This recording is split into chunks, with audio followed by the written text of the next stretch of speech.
انسان کہتے کسے ہیں؟ ہم تو لفظوں سے جانتے ہیں، بلکہ آپ سے اگر کہا جائے تو آپ انسان ہیں، میں انسان ہوں، اتنا ہی ہم جانتے ہیں۔ اس کو میں ایک مثال سے آپ کو سمجھانا چاہوں گا۔ برف کس کو کہتے ہیں؟ آپ کے ذہن میں یہ بات بیٹھی ہوئی، اس کی ڈیفینیشن معلوم ہے؟ جو نہایت ہی ٹھنڈا ہوگا اور سفید ہوتا ہے۔ دو چیزیں تو آپ کو معلوم ہے، برف ٹھنڈا ہوتا ہے اور سفید ہوتا ہے۔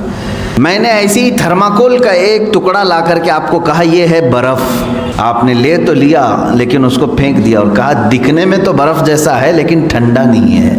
تو کیا ہر سفید چیز برف ہو سکتی ہے؟ اگر اس کے اندر ٹھنڈک نہیں ہے تو وہ برف ہے ہی نہیں۔ تو اسی طرح سے دکھنے والے جتنے چہرے ہیں یہ ضروری نہیں کہ انسان ہی ہوں۔ اگر اس کے اندر انسانیت نہیں ہے تو پھر وہ جانور سے گر گیا ہے۔ اب انسانیت کیا چیز ہے میرے عزیزو؟ یہ صرف جسم کا ایک مرکب نہیں ہے، بلکہ اس کے اندر سب سے اعلیٰ قسم کے اخلاق ہونی چاہیے۔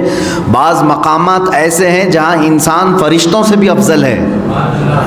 وہ اخلاق حسنہ، قدوسی و جبروت۔